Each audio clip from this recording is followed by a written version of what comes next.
from the vault, high atop the pastoral center of the Diocese of Camden, you're listening to Talking Catholic. Hi, everybody, and welcome to another edition of Talking Catholic. I'm Jen Morrow, and with me today is Mike Walsh. Hello, Mike. I'm not supposed to be here. I was kidding. For anybody who listened to last week's episode, I'm not supposed to be on this episode because I should be in the Holy Land right now. And the truth be told, if things work out, I will be. But we're recording this episode a few days before I leave on Monday the 6th. I'm not leaving until Thursday the 9th.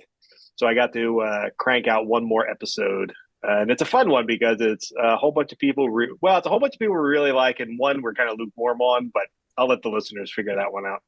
But yeah, I like I'm to here. say you're crashing this podcast. That's what I'm saying. In some ways, I am actually. That is a good point. But I'm also the one recording and editing it, so it all works out in the long run. But yes, by the time people hear this, hopefully I'll be having an amazing time in Lake Galilee and Jerusalem. So it should be fun. And actually, we can talk to somebody on the podcast who took this trip a few years ago. She took this very same trip. That's true. And for anybody who missed the episode last week, we had Father Robert Hughes, Diocesan Vicar General, on to talk about in detail with Mike the 10 or 14 day pilgrimage that they're on. So please check it out. 10 days in the Holy Land and 4 days in Italy. I can't wait till you get back. I really can't either. To see what a changed person I am. Yes. Oh, and also we won't have to wait till you get back because you're going to be sending things along the way. Yeah. By the time people hear this, hopefully they've seen a number of different posts that I put on the Catholic Star Herald social media and the Talking Catholics social media. So it should be fun. It should be good times. But but that's true. So, but we have a lot of things that we put on our Talking Catholic social media. And amongst the ones that oftentimes get quite a bit of commentary about are our YouTube shows. And we started them up. I think we've entered, I want to say season 7, maybe season 8. I can never remember. I bet you one of our hosts remembers that. But okay, they're not in agreement. One of them, for anyone who didn't notice, we're on Zoom right now. One of them saying 7, the other one's saying 8. So I guess it depends on your perspective.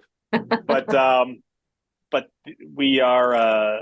But it's something that we created a couple of years ago, kind of as a beta test, just to see if we could actually do it. This is before we hit COVID or anything.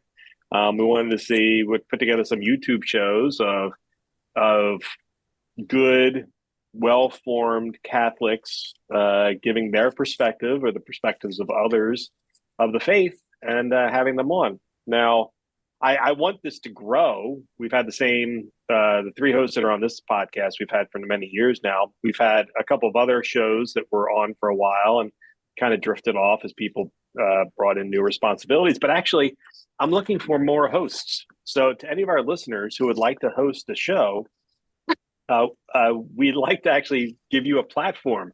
Now, the tricky part in all of this is a number of people have come to me and asked to have shows, and I said no because they would be terrible at it.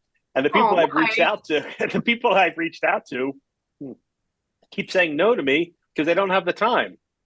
But at some point, I'm going to find that perfect combination of the person I want and the person who wants to do the job. We'll see what happens. So maybe, this call to action to our listeners will inspire somebody to reach out to you. Yeah, encourage one of your pastors or one of your priests, maybe, who has been sort of on the fence about doing something like that, to reach out to me, or maybe one of the deacons or a woman religious or a lay leader who can do something, be willing to put in the time and effort of 8 whole shows over the course of 3 months. Not particularly difficult. They're only 5 to 10 minutes long. So we're always looking to grow things. So matter of fact, I have asked the managing editor of the Catholic Star Herald to do her own show many, many, many times. Say like twice. I only remember 2 times, though you did one time. I'm going to convince that you did have John Kalitz one time tell me I was good at it, just to maybe be that 3rd time. I believe you know John Kalitz well enough to know that I can't make John do anything. That's true. And it's at least if it's complimentary. Exactly. I don't know, maybe we'll see. You have very high standards. I don't know if I can live up to them. Well, there's some truth to that. I will say our hosts do a great job. So but, speaking about our hosts, I have to say that, a year and a half ago, before I came to the Diocese of Camden, when I was applying for the position, one of the first things I did was go on the YouTube, to see what was going on with social media.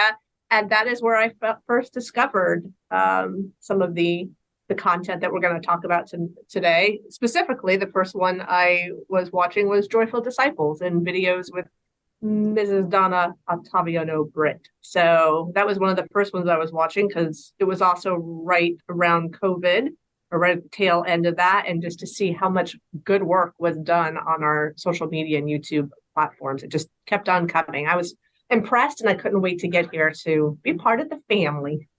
Yes, well, we're happy that you're here. You've joined the podcast family, and you can join the YouTube family anytime you want. We'd be great. We'd be grateful to have you. I'm actually looking something up right now while we're talking. What am I going to talk about? Okay, so I don't know. We'll figure it out. But we got time. Right. Let's not just ruminate about that. Let's actually introduce our guests right now. And I just want to confirm that this is season 7 that is beginning. It's begun this week.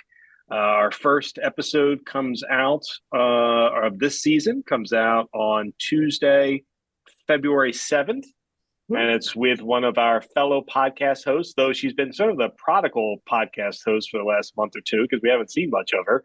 But she has the benefit of getting some time off after the holidays since she works with college kids. She gets that college schedule. But Kari, Janisse, what's going on?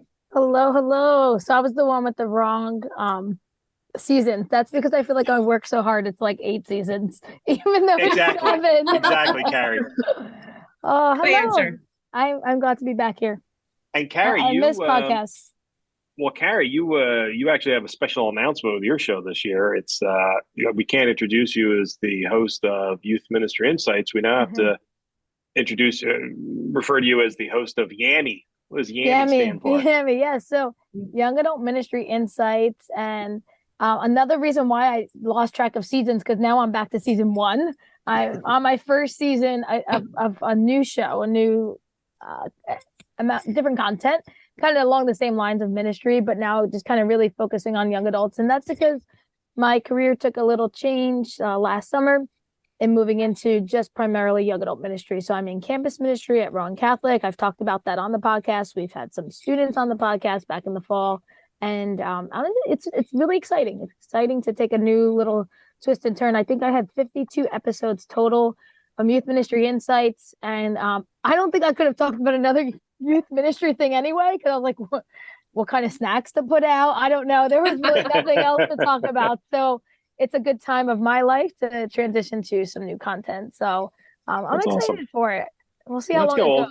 Yeah, we'll talk a little bit about your new show soon. Let's move it over to our beloved Donna of the Joyful Disciples, the one that apparently impressed Jen so much.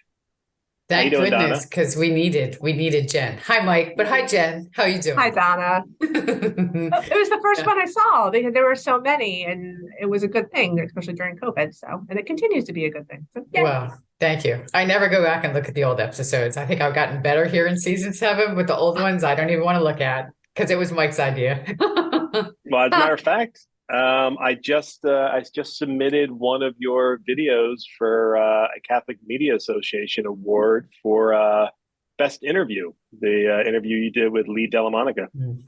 That was great. Yeah. So thanks for submitting. Yeah. No, that was great. But you want to give it what's the background of Joyful Disciples? So Joyful Disciples is really a way to be a disciple. If anybody watches any episode of the show, right, our call to discipleship comes when we are baptized, but there's a call within that call, and that's to be a missionary disciple, which means go make others. Go make other disciples for Jesus. And I think part of it is sometimes we struggle with what does that really look like? But we're actually called into it wherever we are in any given day. So does anybody look at us and know that we're actually followers of Jesus? Like, how are we living our life that others would know that? And I will often say there's nothing worse than a dour Catholic. So there needs to be joy in the work we do. We know that there are sad moments in our lives, but even that matters in how we carry through in our suffering. that we're followers of Jesus. So I think it's primarily, I'm using the YouTube show this year primarily to talk about the Eucharistic revival that we're in. Because everybody knows, that we kind of struggle in this place of believing in the real presence. So I'm having such a wonderful time was it season 6 in the fall? It must be if this is season 7, right? Yes. So Yes. just to talk to people around how important the Eucharist is to them and why. So I just have the great benefit of talking to some amazing people around the diocese. So that's just really, it's a benefit to me. It was something I resisted, this whole YouTube show in the beginning when Mike was telling me I had to do it. But really it's evolved into like a great love of mine because of the people that I get to meet and their stories I get to tell. Stories are so important. Yeah, no, it's you're. I have to admit that your show has been one of the one that's probably most relevant to me as a watcher, since I'm sadly no longer a young adult, and we'll get into Alexis's in a second. But yeah, it's the one where I watch it and go, oh yeah, I could be less dour, or more importantly, here are how people doing it correctly. So it's thank you for bringing that to us, which leads us into Lex Keefer, the host of Changing with the Tides, a very special series that really comes from her heart. Lex, how you doing? Good. How are you, Mike? Hi, Jen. I'm good, thank you. Hey, Lex. So why don't you describe a little bit for the listeners what your show is about, Lex? Okay, so in the beginning, it was more of like me telling the listeners what what I wanted to discussing what I wanted to talk about, and kind of like a ground, I guess, or a foundation. And then from there, I kind of was kind of getting my ground. As Donna said, I would not want to go back and watch my first season. Bad idea, but no, I feel like I've grown a lot with Changing with the Tides, and I really love the things I'm doing right now with it. I'm currently interviewing different people and their favorite quote-unquote Catholic celebrity, which I know is a weird kind of term, but like it's a lot of fun because it kind of like can be a priest, or it can be a parishioner, or it can be a bishop. Like it doesn't or a saint even. Like it's not specific to just saints or like priests. So I kind of love this idea, and honestly I've had a lot of fun people. Jen, I interviewed, did Bishop Barron, which I thought was a phenomenal one because I didn't even know who he was, and then I learned all this information about Bishop Barron. That was a very good episode, Jen. I love being interviewed by you, Lex. That was fun. Yeah, I very much am going to take you up on that offer of Jen interviewing me. I just don't know when that's going to happen. Yes, but I can't wait.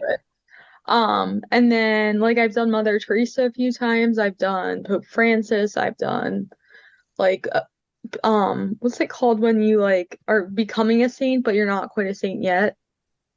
Oh, when you're like blessed Like, and beatified. stuff like that. Yeah, I don't remember what it's called. Your cause for canonization has been open. I don't Yeah. remember, but my mom, when I interviewed my mom, we did Blessed Hannah, and that was like my first one and kind of kickstart that like interviewing process, and I loved it. And then from there, Mike and John were like, well, why don't you just keep interviewing people? And I was like, what a concept. And now here we are. Well, Every that's week, because I'm find a new person to interview. you always have such great perspectives, because you have the benefit of not being a hardened, angry, journalist, or you're and in some ways you're a free spirit, and I love that. So you have such an interesting perspective. And actually, when you came up with the idea of interviewing people on their favorite celebrity, I kind of found that fascinating because at the risk of alienating some of our listeners, I do not have any particular saintly devotions. I don't have I don't have. Yeah, it's so I could never be on your show because I am devoid of an appreciation. Well, now I for any might have Catholic. to like force you to figure out who you're. Maybe you could talk about all of them, or like ones that are most important to you. Well, that would be. I don't know. I guess if I was looking at the Catholic celebrities, I'd probably have to talk about Donna, Kari, or Jen, or you, or something like that. As far as I know, it's in my world. You guys are the Catholic. Oh my God, that's so funny. You're gonna have to go a little Maybe. deeper, Mike. Yeah, maybe of the Camden Diocese. That's about it. Yeah. Oh my gosh. What do other people have that you people don't have? You guys are the best. I don't need to go to Bishop Barron to hear something that's going to touch my heart. I just have to listen to Donna and spend 5 minutes not being sarcastic around her, and I might actually pick something up. Holy moly, Mike Walsh just admitted Please. on the air that he has a heart. Everybody, quick, mark the date. Yeah, mark this date. This would be key. It must be the Holy Land experience already. Yeah. Oh, Yeah, miracles. It's all the preparation. It got ahead of me, huh? Okay, well, there you go. We'll see what you're like when you come back. Eggs. Thank you, Donna. Thank you. We'll But I do want to, when we get towards the end of this podcast, I do want to talk to you about that a little bit, what your experience was like. Sure. So Hold Kari, on, wait, what? we gotta back up. Lex's new season starts February 16th, right? That's your date? Yes. And you're coming back with Catholic celebrities, like you said, right? Correct. I'm I very can't wait to see who the next one is. Don't tell us, I'm gonna be surprised. Okay. Well, okay, Unless don't tell us the celebrity, but do you know who you're interviewing yet? Okay, yeah. Yes, it's already filmed. Oh, I haven't seen it. Who'd you interview? Oh wait, are you gonna edit this out? No. No. Don't tell me who the saint is. Just tell me who the person is. Oh, I thought Jen didn't want to know who I was interviewing. No, it's Well, I Tommy didn't, but Piero. Mike said spoil it, so go ahead. Tommy Piero I'm interviewing. Oh, nice. Yeah, I'm excited. He's a great guy. He's Have you guys so ever talked to him? Yeah, he's a friend of mine. He's a great guy. I've been He's great. I really adore him. seminarian for the Diocese of Camden. Yeah. It's in Yeah, he's a very impressive guy. first or second theology. I'm not sure what year he is. 50 or I 60. think he's a year below me, Yeah, age-wise. So I don't know what year. So he's 25-ish. yeah, great guy, great seminarian for our diocese, young Mhm. Catholic who is clearly discerning his vocation in a very strong way towards the priesthood, being in the seminary. And yeah, we're really blessed to have him as one of our seminarians in our diocese. So I'm sure he has a lot of really great things to say. He hails from Wildwood, so Yeah, I your neck of the 100% woods. agree. He's awesome. Yeah. Cool. Well, everybody, that should be an exciting one. Yeah. He's a seminarian. Tommy Piero is even I have to like him. He's impossible not to like. What do you Really mean? is. You're forced into liking him? I don't understand. Well, How you- he's at a lot of the bishop's events, sort of helping Oh, out. yeah. I get to know all the seminarians, and Mhm. he's just always got a smile on his face and Yeah. helpful. And it's like, I want to dislike him, but I can't. He's just such a No, you sweetheart. can't. You really You know can't. why, I Mike? can't. He's a joyful disciple. That's why. He is a joyful. I'm going to start a podcast called Curmudgeonly Disciples. We're That should be gonna popular. we're gonna do everything Christ asks us to do, but we're not going to be happy about it. That's hilarious, Mike. You'll still grow in holiness because you're doing it. Yeah. That's what I keep telling myself, Kari. Aw. So let's go a little further. Kari, you talked a little bit about your change in show, Mm-hmm. going from youth ministry to young adult ministry. But that's not exactly new to you. You were certainly on the recipient end as a young adult. You were in a number of young adult ministries, and you led a number of young adult ministries at your former parish as well, right? Mm-hmm. That's correct. Yes. Yeah. So you want a little of the history of my please. involvement as a young adult. Okay. So I think I've talked about this on the podcast before, but for our listeners, especially those that are in other parts of New Jersey, I am originally from the Diocese of Newark, Archdiocese in Newark, I should say, and North Jersey. And growing up, I was really involved in my high school youth ministry, which really put me into that just desire to know more about my faith that was relative at that point in my life. So it was relative in high school to be around my peers that were in high school and share in our faith together on retreats and going to meetings and prayer groups that were a part of that. And I just soaked it all in, and anything I could be involved in, I was. And then I came to the great, amazing Diocese of Camden in college. I went to Rowan University, where I currently work. I'll share more about that. But I was involved in Rowan Catholic, and it was called the Newman House then. And that really, being involved in young adult ministry, meeting my husband there, going on retreats, meeting some of my best friends there, forming such strong relationships, not only with the Lord and the saints, but especially also with my peers who held me accountable and really helped foster the faith within me. And so those being involved in both youth and young adult ministry as a youth and young adult really planted some deep seeds, but I had no intention on being involved in them as a career. My intention was what I went to college for, which was to be a graphic designer and potentially work in New York City, which I ended up fulfilling that dream and that desire for about 5 years post-college. And 2.5 while in college as an intern, and then another 2.5 post-college, so 5 years total. And there was always this longing. There was always this, I can do more. I want to be with people. Working behind a screen is not doing it. I really want to be with, serving in some capacity. And when an opportunity arose to become a youth minister first at St. Bridget's Church in Glassboro back in 2007, 2008 timeframe as a full-time youth minister, I was just, wow, this is so amazing. This is the opportunity. I've always felt this desire and longing in my heart. And then it's quickly turned into a bigger job at a bigger parish at Our Lady of Peace in Williamstown for 13 years. And that's really where it was really just covering all different ages, from grammar school, 3rd grade, around 8 or 9, 10 years old, all the way to 28 years old with young adult ministry. And I really gained so much experiences at Our Lady of Peace for 13 years, working with youth and young adults. So during that time, about 3 years ago, I guess, Mike, is when you asked me to do a youth ministry episode, youth ministry insights episodes. And I was really hesitant. You remember, Mike, he had to really twist my arm. Just because, like anybody, you have to discern, is this right for me? Is this what I want to do? Is this worth my time? Kind of thing. Like, I have a lot on my plate. I'm juggling a lot of things. Should I do this? Is God calling me to do this? So all those thoughts kind of went through my head. And in the end, I knew it'd be a good thing because I had a lot of people over the years of working in youth ministry ask me, like, can I just pick your brain for a few minutes? And I thought, well, now all I have to do is send them a link to my playlist and like, okay, you don't have to pick my brain. You can watch the videos. But, I never mind those personal interactions for sure. I still welcome them. But it did give me like this great set of tools and resources to be able to share with other people. And I have shared them, and other people, whoever watches them, because YouTube's accessible for anybody, can just tap into them and really just gain some resources to youth ministry. There is stuff out there, but I feel like training in youth ministry and young adult ministry is not really something that's common or exists, at least in this area of our country. I haven't noticed too much of it. There needs to be a little bit more. So if we can give others resources, I'm happy to do that. And just to share, my little humble experiences with others. So I was very confident in youth ministry because I had been in it 15 years total. Sharing those insights. Young adult ministry, while I've been in it about 13 years, it really was only on a parish level. So I could speak a lot to that in these episodes. And I'm only currently learning now because since August, I've been back at Rome, where I went to college, at the campus ministry I was involved in, which is Rowan Catholic Newman House.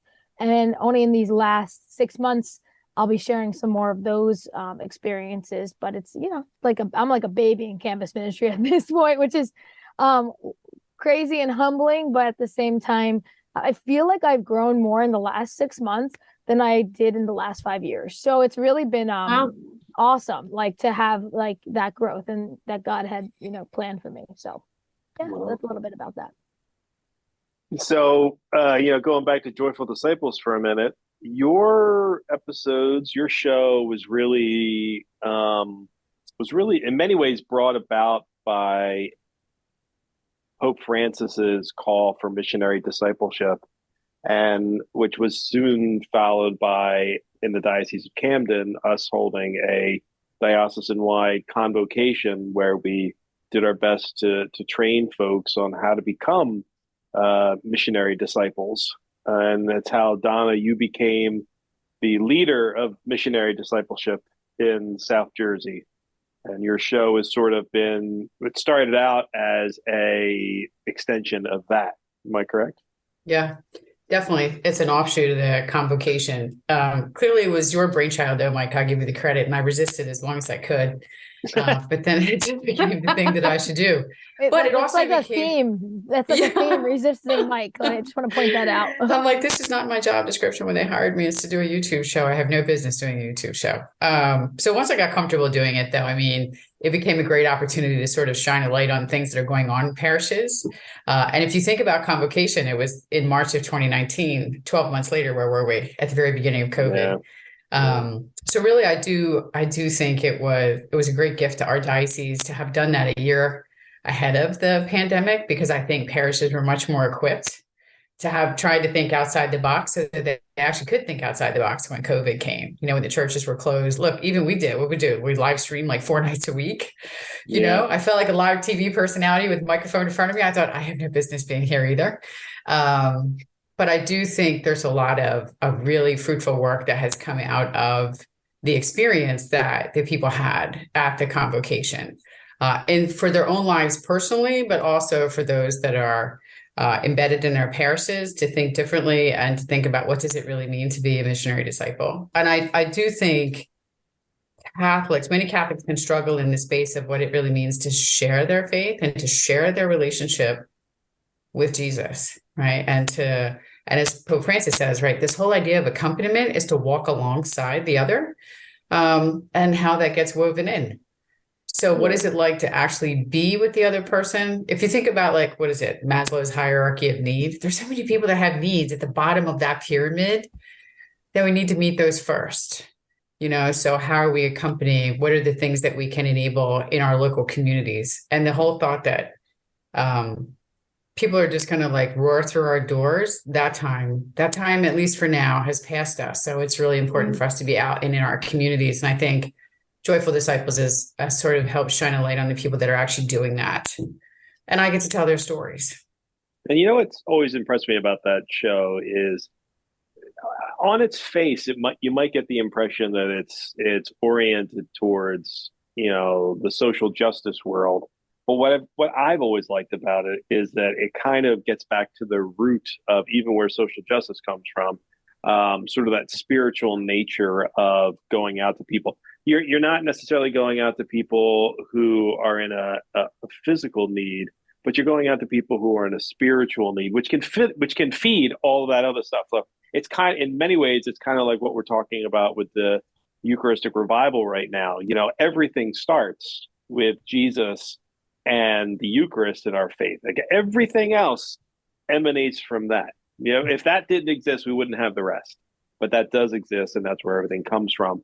And I get the feeling when I watch your episodes of Joyful Disciples, which is probably why it's relevant to me as a curmudgeon, is that it's a reminder to me of all of these people who are out in the world doing their best to spiritually nurture their people they know and people they don't know. Like, sometimes these are people who are lay leaders, and then other times the people you interview on the show, or just talk about yourself from your own perspective, who are going out there and just doing their best and trying to remind people that, Christ gave us a mission, and that's what we have to go do, is take care of our neighbors. And I want people to be excited about the fact that they've been given a mission. Every single one of us is interconnected. Each of us has received our own unique mission that no one else can do. No one. And if we don't do it, the mystical body of Christ suffers.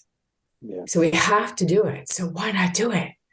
So that's the thing I want people to be excited about. And you are nourished through the Eucharist in order. So think about, the blessing that comes at the end of the Mass. You are sent and to do the work that we've been asked to do until we return to the next Mass and receive our additional food and nourishment for the journey. So that's really what it is. It sounds so easy and simple. I know that some days it's hard, especially with many of us that have, I do talks around the diocese and do parish missions, and I ask people, I'm like, raise your hand if you have family members that are no longer active members of the church.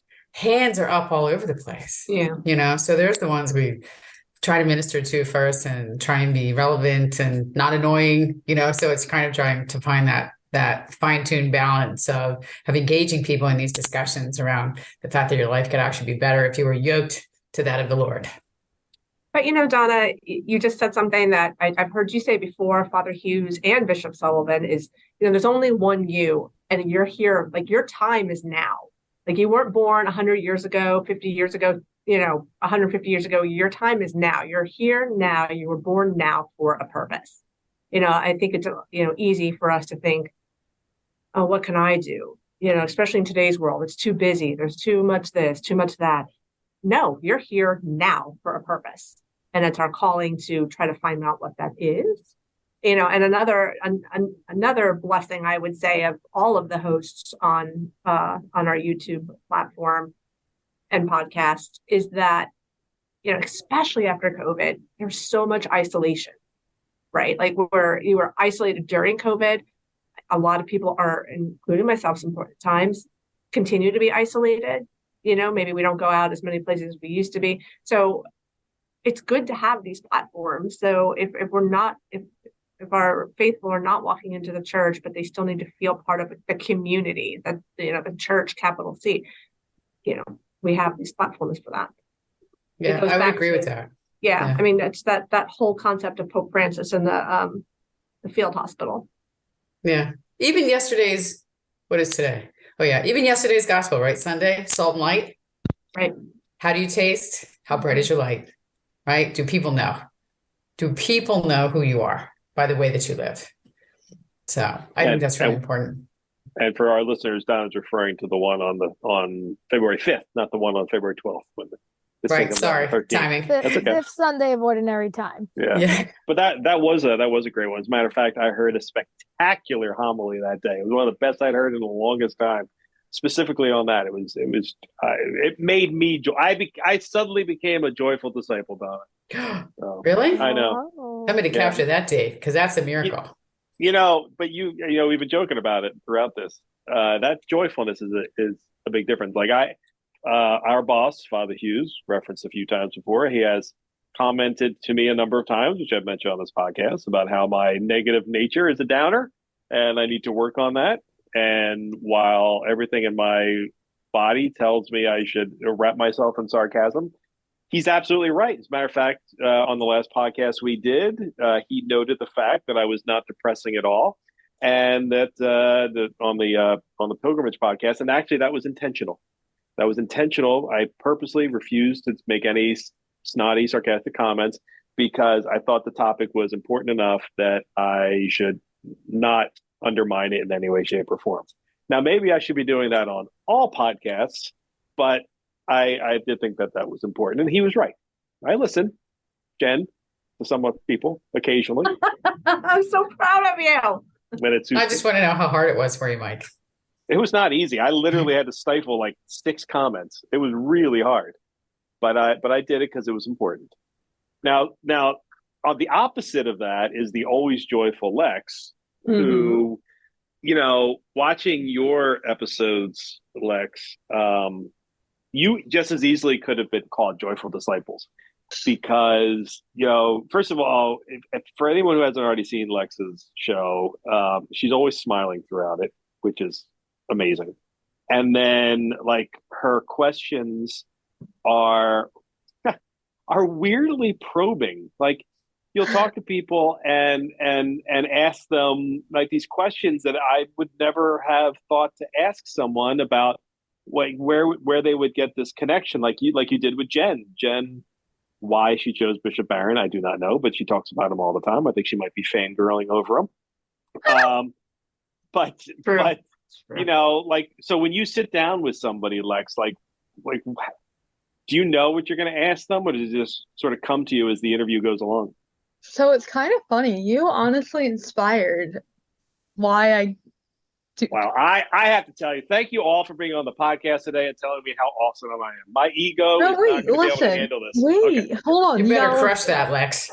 No, okay. So years ago, we did a podcast with it was like the host, and then my mom was on it for some reason.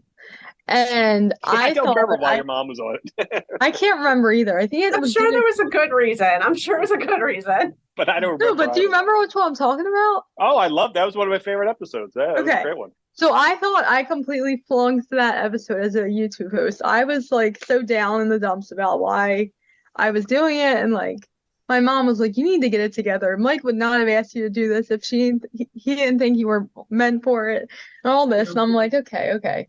So then she was like, why? Because the reason I was so upset about it was because I felt like I wasn't prepared questions wise and like topic wise, I guess.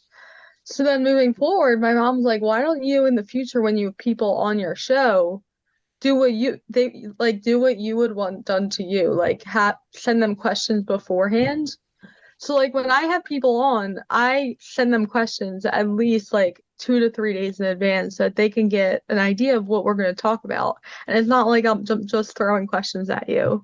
Mm-hmm. That's why you inspired that whole because like I felt like I felt like I completely failed that podcast or video or whatever it was. Because I felt like I wasn't prepared, like detail and topic wise. No, I don't. Sorry, go I ahead. don't think that. I'm not looking for. That video was years ago. I'm not looking, guys. I'm not looking for reassurance. No. It's not that. But if I read between the lines, what you're actually saying is, I made life more difficult for you by not giving you the questions in advance. So in fact, what you're doing is overcoming my own screw up to be a better host than I am. Well, if you look at it that way, Lex, you have succeeded in doing so. Well done. Well, if you look at it that way, that's a very negative way to look at it. You could also look at it as you inspired me truly, because honestly, you inspired my mother, who then inspired me. Oh. So in turn, you inspired me to. Well, I'm glad to hear that. Yeah. So are you calling Mike a joyful disciple? Wow. This episode is getting out of hand. That. I can dig it. Yeah. Getting out of hand. Can I just say, not joyful enough to be on my show yet? Actually, I don't believe I've been on. Well, technically, I haven't been on any of your shows, though. Kari was kind enough to put me on her show, one of her live stream shows, when it was my birthday and submarine me with that doesn't with really a birthday. count. That was more of like, let's embarrass Mike. Yes. Well, it has. You haven't been an official guest. Let's put it that way. But quite frankly, I really shouldn't be. Yeah, you're the producer, right? You're like I shouldn't be on any of your podcasts, and I'm not a good example of a good Catholic, so I also shouldn't be on any of your podcasts for that reason either. However, There's do always like the fact confession, Mike. There's always a beautiful sacrament of confession. Confession isn't going to stop me from being a bad Catholic. It's just going to keep me from not getting into heaven. And Mike, yo, what's going on? If you're aiming for purgatory and you miss, that's a real bad day. So you need to be aiming for heaven and hope you land in purgatory. Listen, there's a reason why this thing exists, and this is all part of an attempt to get myself into heaven by producing lots of things that would serve the Lord, whether I can do it on my own or not. And that's kind of true, actually. That's the real reason all this stuff exists. But and now, thank you, Donna, for completely submarining my train of thought. So, Jen, anytime you're willing to ask a question and save me here, that'd be awesome, because I can't remember what I was going to ask. Well, we were talking about Lex's show is what we were talking about. And I would say that, like a second ago, you were saying, no, I'm not looking for like compliments or whatever. And I was like, you know what, when we all have our original, like starting this for the first time, it's hard, Yeah. You're like, why am I in front of the camera over somebody else? Or like, what did somebody see in me that they thought I should do this? Like, Kari, you were saying, when you were just introducing, your background a little bit more for those who might know, like that was always one of my dreams too, is to go to New York City and work for a while, but I didn't for multiple reasons. And one of the reasons is I was afraid I'd get lost there, not just physically, because I do have a terrible sense of direction, but like Mike knows, spiritually, like I was afraid I'd get like sucked up. Does that make sense? Yeah, it makes total sense. And that was, I think, part of the I felt the desire even more strong during that commute in, all throughout the day, and then the commute out, because it's really it is a lonely place in some ways. Everybody's walking a million different directions, going somewhere, the hustle and bustle of it, and it's just you're just around people all the time that are not even engaging in each other. So that really struck me a lot.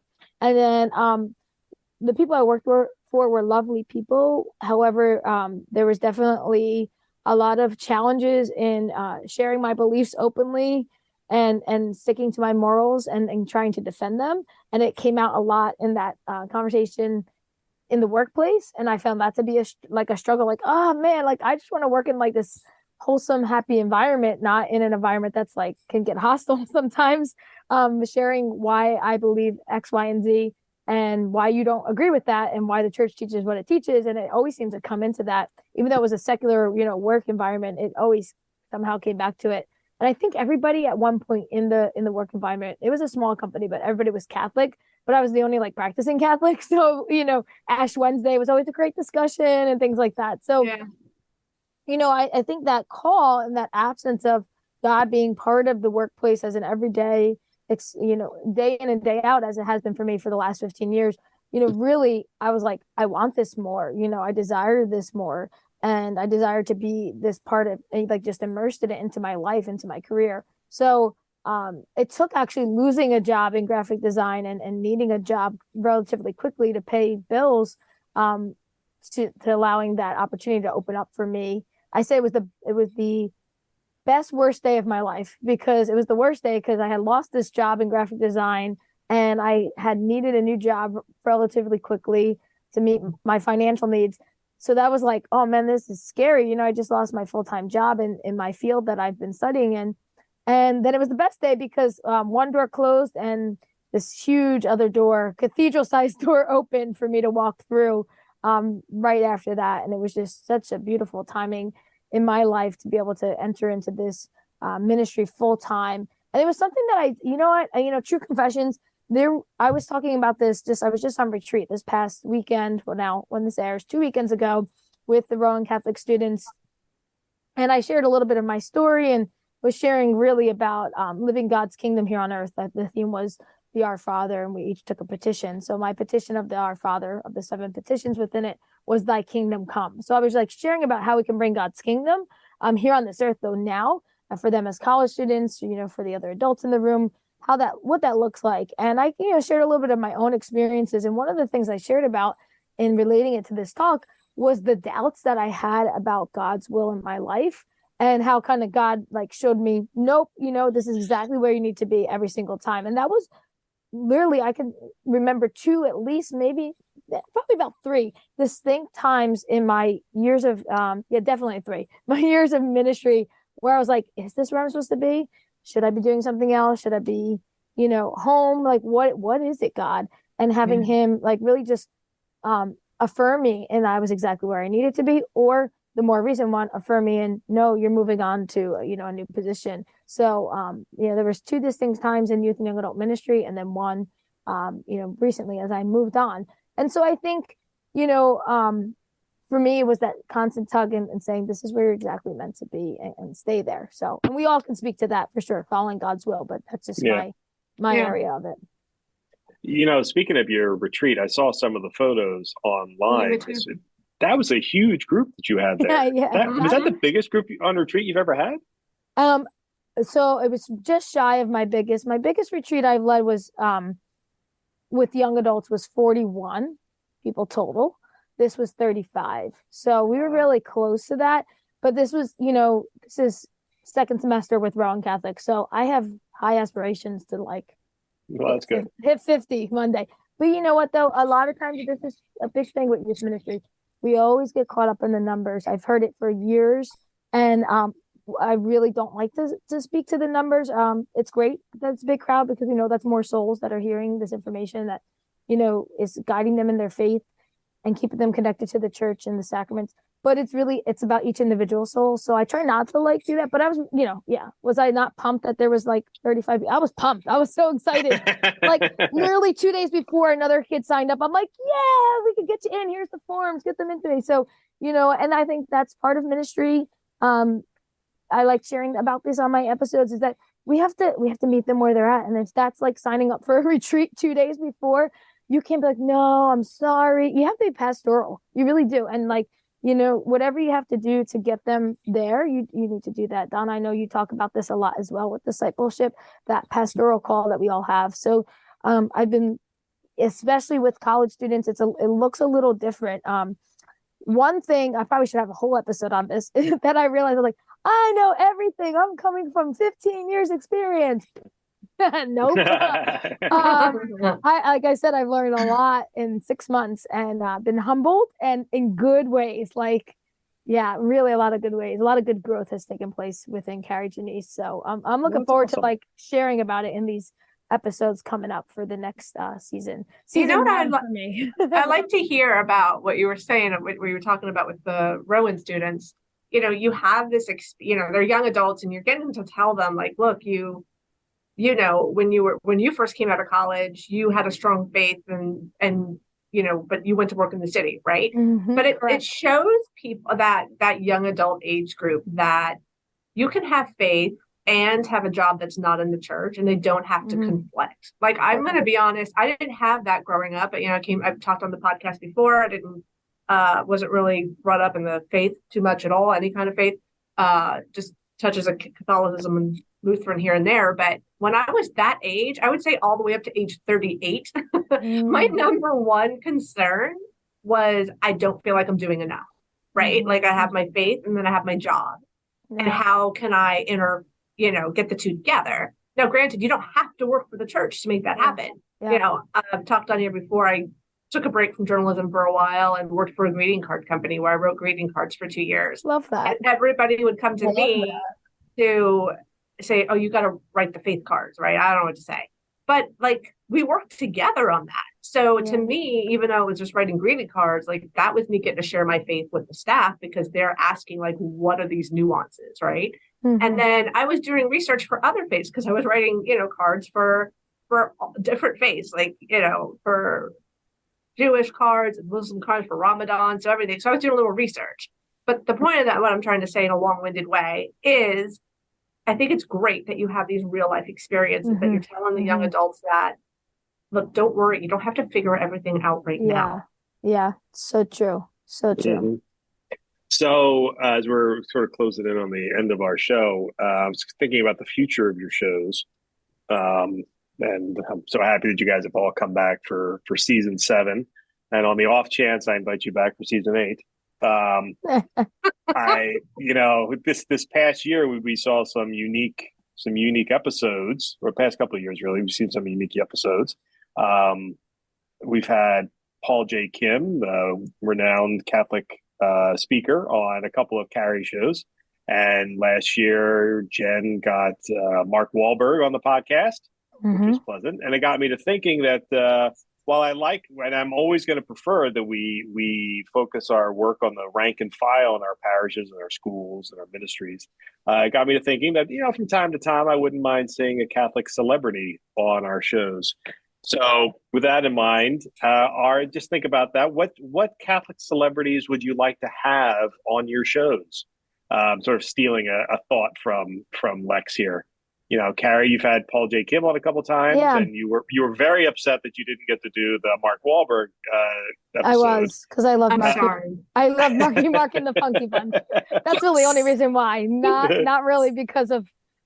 I mean, he does great Catholic work now, but like, I'm harkening back to my childhood in the 90s. Can I say how much more I love Kari right now that she brought Mark and the Funky Bunch onto this podcast today? Let's go. That's we right. should play it as the outro. Play this.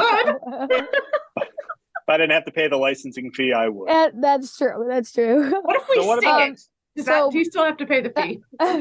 You're on your own, Jen. Okay. Kari, Yeah, so I probably won't what say celebrities would you like to have on? So I'm really excited that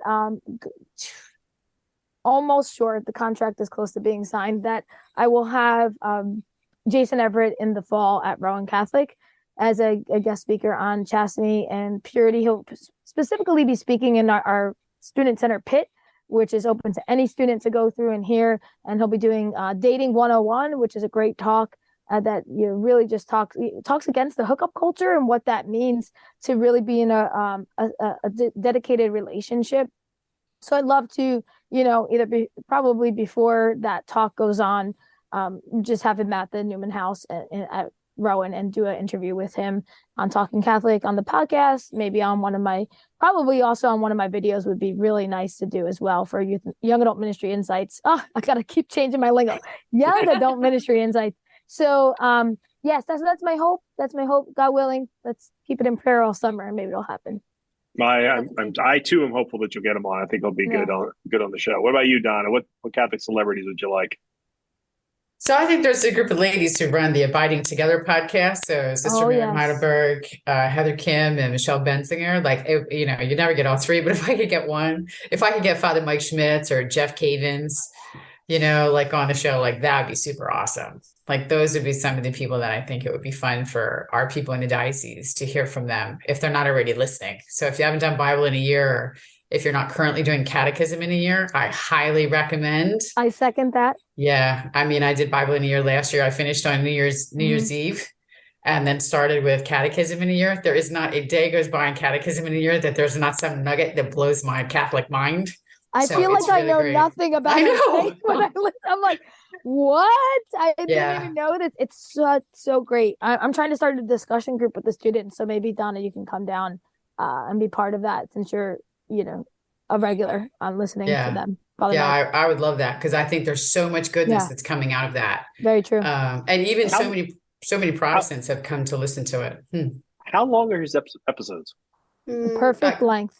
Like 15 minutes? 11 to 18. 15 on average. You can literally skip the first minute. It's the same beginning. It's intro. Cut it down. Yeah. I always skip the first minute or so. And the other thing I would say about it is if you're on Facebook, there's a magnificent Facebook community for Catechism in the Year. Like if you're listening, go join, go be part of that conversation. There's beautiful people in there from all around the world, and they're sharing this stuff. They're like, I can't believe what I heard today. How am I going to do with that? And it's just a lovely community. It's a lovely online community. Yeah. So those are my picks. Lex, what about you? What Catholic celebrities would you like to have on? Oh, Mike, that was a really hard question that I had to ponder about, so I'm really glad I was last. But given that I've interviewed people and their favorite Catholic celebrities, I would love to have on either Bishop Sullivan or Bishop Barron, but getting Bishop Barron would be like really difficult. So Bishop Sullivan is a one, I feel like. And like given that isn't he, I don't know if he's leaving or like retiring, but like I feel like that would be fun to have on before he left or retired. He is due. That is true. He's 2 years. He sent in his resignation notice almost 3 years ago now. So he's certainly in line. But sadly, he's in good health and good mental condition, and he's still good at the job. So he gets to keep the job for a little while longer. But if you've been at any of his masses, you'll know he's looking forward to his retirement years too. So. But I think we can make that work. I think we can set you up. And as far as Bishop Barron, I will tell you, if I get you set up with an interview with Bishop Barron, I absolutely will. And mostly, by the way, to antagonize Jen, because Jen desperately wants to interview him as well. What if we co-interviewed? Agreed. I like it. Let's do it. I love it already. Like, it's a great idea. I do too. I still like the idea of you doing it by yourself, Lex, but we'll see. We'll see what's best. No, and Donna, that might be a Donna, lot of pressure, but it's okay. Wait, do I get to answer this question? do you have your own TV show? Do you have your own YouTube show yet? No.